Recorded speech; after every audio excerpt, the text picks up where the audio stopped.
On reprend, on est toujours dans la porte 29, on est dans la porte des Ta'amim et on va faire le chapitre 4. Alors, je répète des choses importantes. Il y a chez le Ramak des Ta'amim qui ont des noms différents, des noms communs. Mais ça, c'est normal parce que les noms communs, déjà, ils changent entre les Sfaradim et les Ashkenazim, entre les traditions. Mais on peut identifier que c'est le même Ta'am, mais avec un nom différent. Ça, c'est un.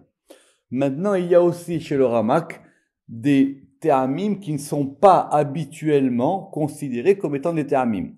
Parce qu'on considère que ce sont des signes de ponctuation ou des signes diacritiques, comme on va le voir aujourd'hui.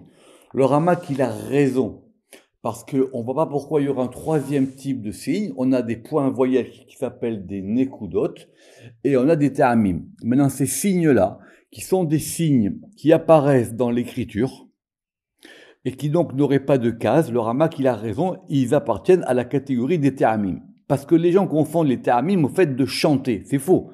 Les ta'amim sont aussi des signes qui vont permettre de ponctuer, de respirer, voire même d'accentuer, voire même de faire des pauses dans la lecture. Et donc les ta'amim ne sont pas uniquement des signes vocaux. Alors c'est pour ça que le 4e chapitre va s'appeler Bebiur Kol Shara Ta'amim, l'explication de tous les ta'amim restants, de ceux que nous avons étudiés dans les cours précédents. Donc vous avez toujours le tableau qu'on appelle le tableau du Zarka. Et donc, on suit ce tableau du Zarka. On avait terminé la dernière fois sur le Shalchelet. Et maintenant, on va reprendre sur le Shene Gerishin. Donc, le Shene Gerishin, ça veut dire donc de Geresh. D'accord? Et c'est un signe de cantillation qui correspond un peu à deux petites parenthèses qui sont de gauche à droite. Alors, Rabbi Shimon bar Yochai, il a expliqué, parce que, encore une fois, le Ramak, je le répète à chaque fois, lui, il ne fait que, j'allais dire, chercher dans le Zohar des endroits où Rabbi Shimon bar Yochai, il a parlé de ça. Je répète, il n'y a pas vraiment, à ma connaissance, de passage dans le Zohar où on va étudier tous les Théamim les uns à la suite des autres. Simplement, ici et là, au cours d'une explication, au cours d'une dracha, Rabbi Shimon bar Yochai, il va parler d'un Ta'am. Et donc le Ramak, il a compilé tout ça dans ce livre qui s'appelle le Pardes. Piresh Rabbi Shimon bar Yochai Shalom que ces deux guérishin correspondent à deux bras qui aiment traîner d'héroïne. Évidemment, les deux bras, c'est quoi? C'est évidemment Chesed et Gvura, le bras droit et le bras gauche. Et on peut dire qui aiment Shete Azeruot, que donc ce sont les deux bras. Nichlalot ba Tiferet, qui sont totalisés dans Tiferet, parce que Tiferet, il a pour principe quoi? Shua machri'a ben ha'esh va'amaim. Tiferet, c'est lui qui est l'équilibre entre l'eau et le feu, évidemment. Ve'alze, chez les Girishin, et donc ces deux Girishin ressemblent à deux vaves. C'est vrai, on pourrait ressembler comme des espèces de deux petits vaves arrondis. Or, c'est quoi deux vaves? Vav, ça correspond, les deux vav correspondent au milieu du vav. Quand on prononce un vav, on redouble, fait vav. Alors évidemment, on peut l'écrire vav, aleph, vav ou vav, yud, vav, mais normalement, la base d'un vav, quand on l'écrit, il s'écrit en deux vav. C'est un grand sujet. On va pas revenir là-dessus, vous vous rappelez, ça veut dire que tout ce qui arrive à Yaakov, c'est arrivé à Yosef, ça veut dire que le prolongement du vav, c'est un vav. Et évidemment, 6 et 6, ça fait 12, et ça correspond à ce qu'on appelle les 12 Gevoulé à l'Arson, dont on a parlé dans le Sefer à Yetzira. Ça indique quoi? Léorot, chez Tiferet ou Erechapaim. Donc, ça veut dire que Tiferet, c'est lui qui correspond, vous savez ce que c'est Erechapaim, c'est dans les 13 midot de miséricorde, ça veut dire qu'il est long à la colère, c'est-à-dire c'est le fait d'allonger les choses. Ou Pirouche, Shtepanim, et donc ces deux vaves, ils vont indiquer deux phases de Tiferet. Soit la phase du din, Penéadin, Mitzad Agivura, du côté de la Gvura, ou soit la phase des Rachamim, du côté de Chesed. C'est intéressant, parce que nous, on n'avait jamais vu ça comme ça. C'est-à-dire que le vav, quand il se dédouble, vav, il indique les deux côtés du vav. Alors, vous savez que comme le vav, il est intermédiaire et il est équilibrant entre la droite et la gauche, il a forcément en lui la droite et la gauche. Donc c'est considéré comme étant les deux phases du vav. la phase du din du côté de la Gvura et la phase de Rachamim du côté du Chesed. Et donc Tiferet les comprend les deux. Ou Meyardam, et il les unit. Et évidemment, il va les unifier. Vav, et donc c'est ça cette notion du Vav, Meyached Shte Vavin, qui va donc unir ces deux Vav, qui correspondent à ces deux faces, Shem Shte Panim, Veumate Otam, et lui, parce que le signe, il va pencher du côté droit, et donc lui, il va les orienter, si je peux dire, ou Veumate Otam, Meyuchadot Klape Chesed, du côté du Chesed. Et donc c'est pourquoi ces deux Guérishin se correspondent à ces deux bras, Mshte Zeruot, Shavim, qui sont donc équivalents, égaux, qui sont les deux signes sont parallèles, et qui vont donc pencher du côté droit. Umitalim benigunam, et quand on va les dire Tchenegerishin, donc c'est un son qui monte, et donc quand on va le prononcer, ce ta'am, évidemment à chaque fois ça dépend des coutumes, et comment est-ce qu'on va prononcer ce Tchenegerishin, les kabel à Tiferet mina Keter, pour que Tiferet reçoive de Keter. Liot gover alav, afin que dans Tiferet, la force des rachamim, des miséricordes, l'emporte, les achlia asmol et la yamin, pour pouvoir donc faire pencher la gauche vers la droite. Alors, c'est intéressant parce que cette notion-là, on l'avait vu dans la porte des équilibrants. Alors, dans la porte des équilibrants, on avait vu rappeler qu'il y a plusieurs séphirotes qui sont considérés comme étant des équilibrants. La séphira principale qui a ce rôle d'équilibrant, c'est évidemment Tiferet, qui correspond au Vav. Et pour équilibrer, en fin de compte, et même la traduction d'équilibrant était compliquée, si vous vous rappelez, quand on avait cette porte-là, c'est lui qui va faire pencher. Donc il va effectivement pouvoir ramener, comme il a dit, le feu dans l'eau. Ou pouvoir même appliquer non seulement un équilibre, mais des fois, il va faire pencher la balance. Ve'en tema. Et donc, ce n'est pas une objection qu'on pourrait me faire biyot shete avavin begedula ve'ugvura, en disant que ces deux vav, comme on a dit, ils correspondent donc à Gedula et à Gevura, c'est-à-dire à Chesed et à Gvura. Parce qu'on a déjà expliqué dans les portes précédentes l'histoire des trois vav. Donc je répète, c'est très intéressant ce qu'on a vu depuis Shar à Nekudot, parce qu'on a maintenant tout ce qu'on a vu depuis le début. Donc toute cette théorie des séphirotes, maintenant, elle est mise en pratique. Or, quand elle est mise en pratique, elle change, parce qu'elle est forcément dynamique. Alors, c'est quoi cette histoire des trois vaves? Cette histoire des trois vaves, ce sont les trois vaves de Vaïssa, Vayavo, Vayet. J'espère que vous les connaissez. Ce sont les trois vaves à partir duquel on va former le Shem Av. C'est-à-dire, Vaïssa, Vayavo, Vayet, il y a trois versets qui commencent par un Vav. Chaque verset, il a 72. Ça, c'est on l'a vu dans la porte du Shem Av. Mais, comme on a trois Vav, Vaïssa, Vayavo, Vayet, on a vu un autre enseignement, que ces trois Vav, ils correspondaient aux trois patriarches. Un à Chesed, un à Gedula et un à Tiferet. La preuve, c'est que même dans la structure du Shem Inbet, on avait vu qu'il y avait ces trois côtés. À tel point que dans Shar HaShiarim, on avait vu que ces trois vaves-là formaient le He de la Bina. Parce que le He était aussi formé de trois vaves. C'est ce qu'il va reprendre ici. Ok. Donc, c'est pas un problème, Didi. Si tu veux me dire qu'il n'y a que deux vaves, nous on voudrait qu'il y en ait trois, parce que par rapport à Tiferet. Donc, et on a déjà expliqué dans les portes précédentes, à propos de cette histoire des trois vaves, qui sont Vaïssa, Vayavo, Vayet, qui correspond aux trois avot. Venikraim, Shene, Gerishin, et on va les appeler les deux Gerishin. Pourquoi? Ça veut dire quoi, Gerish? Vous vous rappelez qu'on l'avait déjà vu, nous, quand on avait vu Azla Gerish. Gerish, c'est le fait de répudier, de chasser. Mipne Shemit Sedam, Nitraevu Shene Gerushim, parce que, et ça c'est l'enseignement de Rabbi Shimon, parce que ces deux Gerishin qui correspondent à ces deux vaves, ils correspondent à ces deux renvoiements, à ces deux exils. C'est-à-dire l'exil du premier temple et l'exil du deuxième temple. Girouche Bet Rishon, Ve Girouche Bet Sheni. Vous voyez qu'on apprend des choses. Et en plus, comment est-ce qu'on avait vu dans le Midrash et dans plusieurs textes, comment on expliquait ces deux exils. Le premier exil, Mipnei she'avru Israël Torah shebirtav ve Torah shebe'al peh. Parce qu'Israël, ils avaient à la fois transgressé la Torah écrite et la Torah shebe'al peh. Donc autrement dit, il y en a un qui va marcher par rapport à Torah shebirtav et un par rapport à Torah shebe'al peh. Or, vous vous rappelez que Torah shebirtav et Torah shebe'al peh, c'était Tiferet et Malchut. Et de même, ça correspond à d'un côté les 248 commandements positifs, les Ramach Mitzvot Aseh, Veshasa Lota Aseh, et les 365 commandements négatifs qui aussi correspondent à Chesed et Gvura. Gvura, c'est ne pas faire, Chesed, c'est faire. Et c'est ainsi que Rabbi Shimon Bar Yochai l'a expliqué.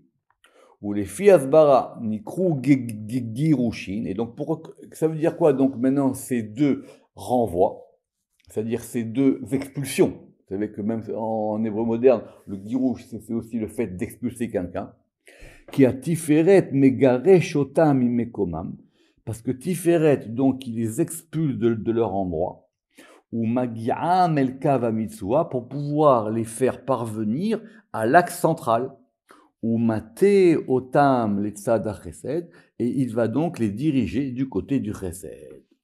Shene Girishin. Alors, très ta'amé, c'est un ta'am assez rare, et je pense qu'il a d'autres noms. Vous verrez dans le tableau que je vous ai envoyé, quand on a comparé les ta'amim du Ramak avec les ta'amim du livre de référence de Rav Weinberg. Donc, très ta'amé, c'est un peu comme Shene Girishin, mais à l'envers et placé sous la lettre. Puis Rabbi Shimon Bar Yochai, il a expliqué que ça correspond à Netzach Eod, Ve'em notim el hayamin, et il penche vers la droite. Alors c'est intéressant comment on va voir maintenant le mouvement de droite à gauche ou de gauche à droite. Parce que quand on a Shene Girishin, les signes ils sont vraiment placés à gauche. Mais le Ramak il dit qu'ils penchent à droite. Or ici les Shnei Ta'ameh, eux ils sont vraiment du côté droit. Les Hamshir HaChesed pour pouvoir donc faire participer, faire continuer ce degré du chesed. Ve'em morim ala zachar aposek yerchav l'itiached im nekeva. Et ça ressemble à un homme qui va donc, on va dire, rassembler ses jambes pour pouvoir s'unir avec le féminin. Et le féminin, il s'appelle Atnar, comme on verra. Retenez ce Atnar, on le verra plus tard, parce que Atnar est très ta'amé, il correspond donc aux deux côtés du masculin et du féminin au moment où ils vont s'unir ensemble. Ou Pirash Rabbi Shimon Bar Yochai alav shalom, que ce ta'am-là, où on va l'employer dans un verset très intéressant qui est dans Bereshit. Qu'est-ce qui se passe dans Bereshit 27-25. Qu'est-ce qui se passe? C'est au moment où Yaakov il s'est déguisé sur les conseils de sa mère pour pouvoir recevoir la beraha de son père Yitzhak. Donc vous vous rappelez, il lui a apporté des chevreaux que sa mère avait cuisinés pour donner à son père, pour que son père puisse le bénir. Et à un moment, il va lui donner à boire. Et a marqué « Vayavelo yain vayesht ». Et il lui a apporté du vin et il a bu. D'accord? Or, sous le lot, le ta'am là-bas, ça s'appelle des traits ta'amés. Pourquoi? Les agbir à tiferet, pour pouvoir faire renforcer ou faire grandir le côté de Tiferet, qui est la tribu de Yaakov, Shiumidato shel Yaakov, les Yashvo al mechonotav, pour pouvoir que maintenant ce soit Yaakov qui puisse s'asseoir dans son fondement. C'est très important ce moment. Si Yaakov ne reçoit pas la bracha de son père, tout se joue. Donc, il y a marqué de Vayavé l'eau. D'ailleurs, l'eau, c'est là écrit la Medvav. Le Vav, c'est Yaakov. Il lui a apporté du vin à son père pour que justement ce soit la tribu de Yaakov qui l'emporte. Venetzar ve'od le'atot agvura. Et donc, pour pouvoir justement faire pencher la Gevura, elle est chez qui? Elle est chez Yitzhak, du côté d'Arahamim, du côté des miséricordes. Venire l'Oma. Et on pourrait dire que cette appellation de très ta'amé, ça veut dire quoi très ta'amé? Très ta'amé, ça veut dire les deux goûts ou les deux signes. Pourquoi? Parce que, je ne sais pas si vous en souvenez, on l'a vu dans le Zohar, que Netzach et Od, Ça s'appelle des meules. Ça s'appelle les meules, et ce sont les meules qui vont broyer la manne pour les tzadikim. D'accord? On a vu ça, ça s'appelle dans Shirakim. Mipne, she'en ta'am man she'shochek hanetzach mitzad hachesed, parce que la manne qui va être broyée par Netzach du côté du chesed ne ressemble pas, n'a pas le même goût, le ta'am, que la manne qui a été broyée du côté de Hod. On a vu cette notion de Shirakim au début des Tikkuné HaZohar. Darga. Darga, ça ressemble à un petit Z qu'on place sous la lettre. Ce sont des ta'amim qu'on place en dessous. Il y a des faresh qui a Darga, ou Yichud Netzach ve'Hod, alors que très ta'amé, on avait qu'ils étaient séparés Netzach et Hod, là maintenant ils sont unis. Mais ils sont unis comme ce petit Z, il y a trois petits traits, avec Yesod. Parce que c'est Yesod, Ameyardam ve'amezavegam, c'est Yesod qui va les unir et qui va donc faire leur union. Ve'u shlish al-shalshelet, et il correspond à un tiers du shalshelet. C'est vrai qu'effectivement le shalshelet, il se place au-dessus, mais ici il dit qu'il représente simplement un tiers du shalshelet, comme nous l'avons vu dans le cours de la semaine dernière. Ve'efshar, il est possible que ce darga, il soit dans Malchut, parce que la Malchut, elle est un seul degré. Darga, évidemment, ça vient de Madriga. Madriga, c'est un seul degré. Et il s'appelle darga, biyot hayichud hazeh, lorsque cette union, c'est-à-dire de soit Netzach, Hod et Yesod, soit de Malchut, se fait par le degré du Yesod. Tevir. Tevir, c'est aussi un ta'am qu'on place en dessous. Tevir, ça veut dire briser. Et Rabbi Shimon Yochai, il a expliqué dans les Tikkunim apparemment que le Tevir correspond à l'union de Tiferet et Malchut.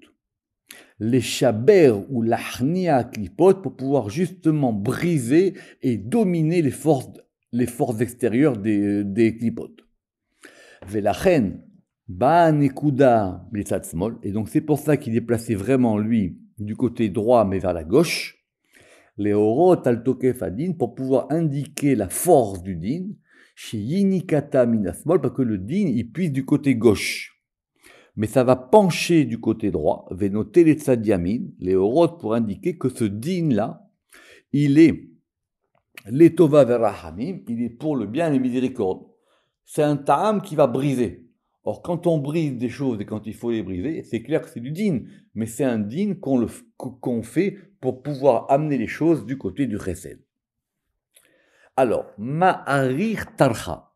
Ma'arir tarcha, c'est un peu inversé de Azla Girish.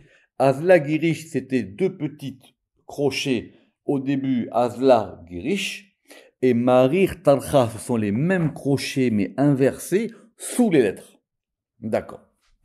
Alors évidemment, il y a deux mots. Ma'arir, ça veut dire le fait d'allonger. On a vu ça dans Erer HaPaim. Et Tarcha, Toreach en hébreu, c'est une peine, c'est un fardeau. Quand on est peiné, quand on a quelque chose qu'on porte, on dit je porte un fardeau, c'est Toreach. On va expliquer dans ce ta'am que le ma'arir, il est du côté du chesed. On a vu que cette notion d'être longanime, comme on dit en français, elle est liée au chesed. Ma'arir hapaim, effectivement, comme je viens de dire, il va allonger la colère, même par rapport au rechaim, kedeshi yashuvu, afin qu'il puisse revenir. C'est un Zohar qui est expliqué plusieurs fois. Pourquoi est-ce que l'une des explications, pourquoi est-ce que Dieu il n'exerce pas une justice absolue et dure qui serait évidemment insupportable. Alors, les cas possibles, c'est que par exemple, des fois, Dieu il se dit, mais je vais attendre un peu, peut-être que cette personne, un jour, elle va prendre conscience. Et des fois, dans la vie, il faut laisser les gens faire leur chemin. Au bout d'un moment, ils prendront conscience de leurs fautes ou ils comprendront par eux-mêmes. Et donc, Dieu dit, je préfère être longanime avec eux. Ou deuxième explication, dit le Zohar, c'est que peut-être lui, c'est pas quelqu'un de bien, mais ses enfants ou ses petits-enfants, ils feront quelque chose qui rattraperont ce que leur père ou leur grand-père a fait. Et le tarcha, donc cette notion de peine, de fardeau, c'est lié à la gvura. Asher ma'aseh reshaim verachamav alehem, ou l'eau les Torah. Parce qu'effectivement, malheureusement, bien qu'il y ait une longanimité, pendant ce temps-là, il continue à faire des choses pas bien. Alors ça, c'est un peu une peine qu'on a.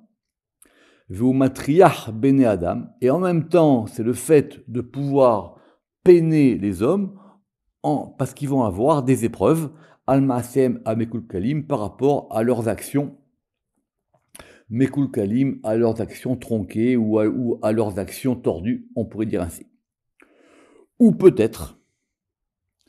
Alors, quand le Rama qui dit ou peut-être, ça veut dire qu'il n'est pas sûr. Ça veut dire qu'il dit, j'ai compris, il y a des passages du Zohar qui parlent de certaines choses, mais je peux aussi moi donner des explications. Donc il dit peut-être autre explication pour le marir tarcha. Qui a marir ve'at tarcha, mesher chesed, c'est-à-dire c'est un prolongement du chesed, ve'itoreru tadin, et un éveil du din, vers la malchut, le'aïra el zivug, pour pouvoir faire que la malchut, elle va s'éveiller vers l'union, qui sera dans le hatnar. C'est très intéressant. Parce que des fois, c'est vrai qu'on a souvent marir tarcha hatnar. Donc ça veut dire c'est un peu quelque chose qui va précéder le fait que la malchut, elle va s'unir avec Tiferet. C'est une préparation. Donc marir tarcha, dans l'union. Ou besod alabakevesh, comme on expliquait dans Shamaoud ve Anaga. Alors, le hatnar, c'est pas vraiment, ça se chante pas. Mais le hatnar, il va donner une pause. La preuve nar en hébreu, ça veut dire le fait de se reposer, de marquer un arrêt. Ma'arir talcha hatnar. On pose la chose. Alors Rabbi Shimon Yochai, il a donné une explication très particulière par rapport à cet âme. Et il dit que c'est lié à la malchut. Et que ça correspond à la malchut qui va ouvrir ses jambes pour pouvoir recevoir l'influx du Zachar, son époux, avec joie et bonté et bienveillance, afin de recevoir l'influx de Tiferet. Et donc, or, vu que ce moment intime d'union entre le masculin et le féminin, il doit se faire de façon posée et silencieuse, alors c'est pour ça que ça s'appelle Atnar. Atnar, ça veut dire aussi même le fait de se poser. La shon yishuv, le fait de se poser, le fait même de s'asseoir. Vechen niguno bashtika. Et donc c'est pour ça que quand on va le prononcer, on le prononce en silence, puisque je vous ai dit c'est un tam qui va donner un arrêt. Rotseloma amidatateva, et donc il va poser le mot. Un mot où il y a un atnar, c'est un mot posal. On va donc poser le mot. Venikret atnar. Et donc, la malchut, elle s'appelle maintenant atnar lorsqu'elle va recevoir des kabbalata de Tiferet, par Netzach et Od, comme on l'a vu dans Marir Tarcha. Et effectivement, on peut comprendre maintenant ce signe un peu bizarre du Hatnar, parce que le point qui est au-dessus du Hatnar, il indique maintenant Tiferet dans l'union. Et évidemment, tout ça, c'est dans le secret de ce verset qu'on a vu dans les Tikkun HaZohar. Vous vous rappelez, si mini chachotam alibecha, quand elle lui a dit, pose-moi comme un sceau sur ton cœur, c'est effectivement l'union de Tiferet et Malchut. Alors, j'ai dit au début du cours qu'il y a des signes que le Rama considère comme étant des termim. Mais, en général, on ne les considère pas comme des termim. On considère que ce sont des signes de ponctuation. Mais encore une fois, les signes de ponctuation, en hébreu, il n'y a pas de case pour les mettre. Le premier signe de ponctuation important, c'est le rafé et le dagesh. Alors, on ne va pas refaire ensemble ce qu'on a fait dans Sefer Yetzira. Vous pourrez réécouter le cours, vous rappeler sur les Sheva Kefulot. C'est-à-dire, il y a 7 lettres qui sont soit de rafé, ça veut dire elles sont faibles, soit elles sont avec un dagesh, soit elles sont dures. Alors, le dagesh, c'est un sujet en soi, d'accord? Puisqu'il y a des dagesh forts, il y a des dagesh faibles, d'accord? L'idée simple, c'est que le dagesh, c'est quelque chose qui renforce. Le dagesh, c'est un élément qui va donner à la lettre une force. La preuve, bête. Quand vous avez un bête avec un dagesh, vous le prononcez bête. Bête sans dagesh, ça va devenir ve. Le kaf, raf. D'accord? Ça, c'est le plus connu. P, fait. Ce dagesh, le Zohar a expliqué plusieurs fois dans la Tikkun Zohar que ça correspond à un point à l'intérieur. C'est un yud. C'est un yud qui va donner du din dans le mot. Et on a vu ça dans le Sefer Yetzira. Maintenant, il y a un autre signe diacritique qu'on retrouve dans des très très vieux Sifrei Torah. Aujourd'hui, on ne le fait plus. Et dans les codex, qui s'appelle le signe du rafé. C'est quoi le rafé? C'est une barre horizontale qu'on va placer sur le mot, pour indiquer que le mot va se prononcer de façon faible. Nous, c'est vrai que quand on fait un bet avec un dagesh, on le voit, et un bet sans dagesh, on ne met pas le dagesh. Mais normalement, dans la grammaire classique et ancienne, et même dans le Sifrei Torah, on mettait au-dessus du bet une barre horizontale. Or, cette barre, c'est quoi? C'est un vav. Donc, le rafé, c'est le vav, qui correspond donc ici à Rahamim, et ce point-là du yud, c'est ce qu'on va expliquer maintenant, il correspond lui à du din. Donc, retenez ça, le rafé et le dagesh. Si un jour vous avez l'occasion de regarder des vieux codex, d'accord, vous trouverez ça. Alors ça, on a déjà expliqué dans le chapitre précédent que la notion du rafé, donc rafé, ça veut dire que c'est affaibli, ou plutôt ça veut dire que c'est pas fort. Donc ça correspond à de la miséricorde. Shusod Zarachamim, ou Metsiut Dagesh, ou Soladin, alors que le Dagesh, ça correspond au din. Aval, mais l'orachame achesed mamash velo din agvura mamash, mais c'est pas forcément des miséricordes du chesed et du din de la gvura. Simplement, le rafé, qui donc est un vav, il correspond à Tiferet, qui est donc le masculin, Shiwazachar, Venetiyato el chesed, et donc il va pencher du côté du chesed et des miséricordes. Et le dagesh, il correspond à la malchut, ou sur la malchut, Shinekeva, qui est féminine, Shinetiyata el adin, et la malchut évidemment, elle penche du côté du din. Velachen, et c'est pourquoi, écoutez ce chidouche nifla. Les gutturales, les lettres gutturales qu'on avait expliquées dans Sharaotiot. Vous vous rappelez comment est-ce que les lettres gutturales, elles venaient par 5, d'accord? Les lettres gutturales, qui, elles, viennent du côté du chesed, elles ne prennent jamais de dagesh. Vous trouverez, alors, c'est vrai qu'on peut trouver un dagesh une fois dans un aleph, mais on ne trouvera jamais de dagesh dans un aïn. Dans un he, on verra, ça s'appelle le mapik, on va le voir tout à l'heure. Mais le chet, on n'a jamais vu un chet avec un dagesh. Donc ces lettres-là, qui sont chesed, elles sont tellement chesed, c'est pour rappeler le premier groupe des 5 groupes de lettres. Donc ces lettres-là, elles ne peuvent pas prendre de dagesh. Alors que le rafé correspond, lui, au principe du vav. Or, c'est quoi ce rafé? Je vous ai dit, ce rafé, c'est une barre horizontale qu'on met sur la lettre. Et il correspond donc à un rakia, à une étendue céleste, Natouille al-Rachem milemala, qui est donc étendu sur les têtes des lettres depuis en haut. Et alors que le dagesh, c'est la malchut, et donc c'est à son propos qu'il y a marqué Ve'i mital eched ben achayot, et elle va parmi les chayot. Rappelez-vous ça dans Ézéchiel 1:13, et c'est pour ça que le dagesh se met dans la lettre.